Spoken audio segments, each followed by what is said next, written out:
මම ජීවත් වෙනවා. නොලදොත් මේ ලැබුණ නැත්තම් මම මැරිලා යනවා. මොනද එද්දත්. ඒ කියන්නේ එහෙම හිතෙන්න තරමට ඌ මාර ආදරවන්තයෙක් නේද බං. සත්‍ය ප්‍රේම බෘංග රාජය කියන්නේ අන්න ඒ වගේ කට්ටිය. හරිද? ලැබුණොත් ජීවත් වෙනවා ලැබුණ නැත්තම් නම් මම මැරෙනවානේ. රෙද්ද. රෙද්ද නෙමෙයි. මැරෙනවා. උග්ගසේ නිමිත.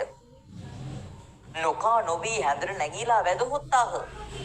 කන්නෙත් නැතුව බොන්නෙත් නැතුව ඇදර නැගලා ඔන්න උග්ගසේන කල්පනා කර කර ඉන්නවා. අම්මා එනවා.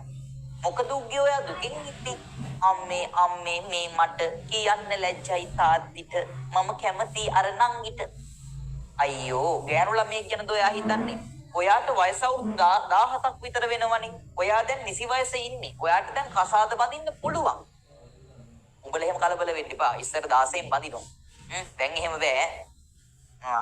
ඕලයක් ගන්නවා කියලා සුදු තාත්ති වැඩේ ඕකේ. හෙට ලෑස්ති වෙන්න. දඟලන්නේ. දැන් ඒව නෑ. දැන් ඒව බාල අපරාධ ගණයට වැටෙන්නේ. එල්ලත් හිරේ කොල්ලත් හිරේ හොඳේ. ඔව්. උඹලා හිතනවා නේද පැනලා යනවා වගේ එකක් හිතනවා සමහරුන්ට හිතෙනවා. හරිද? ඔව් ඉතින් මට සමහර ළමයි දැන් දාන මැසේජ් අනුව හරිද මට. ඒ කියන්නේ ඔයාලගේ පෞද්ගලික ප්‍රශ්නත් මට ඔයාලා කියනවනේ. එතකොට මම දන්නවනේ ඉතින් ඔයාලගේ ජීවිත ගැන. ඒක කෙල්ලෙක් දානවා සර්. හරිද? සර් මට මෙහෙම මං කොල්ලෙක් එක්ක යාළු වෙලා ඉන්නවා. දැන් මම මොකද කරන්නේ? දැන් මොකද්ද මට කරන්න කියන්නේ? මං දැන් ඒ කියන්නේ ගෙදරින් කැමති නෑ. හරිද? ගෙදරින් කැමති නෑ. දැන් මං කොල්ලෙක් එක්ක යාළු වෙනවා. දැන් මම මොකද කරන්නේ? දැන් ඉතින් මට මොකද්ද කරන්න කියන්නේ? ඔයාගේ ගෙදරින් ඒකට අකමැති නම් ඔයාට ඒක අධ්‍යාපනයටත් බාධාවක් නම් ඔයා තමයි ඒක නවත්තන්න ඕනේ. එහෙමත් බෑ ඉතින් සර් එයා හොඳයි යාමට පණ ඇරලා ආදරේ.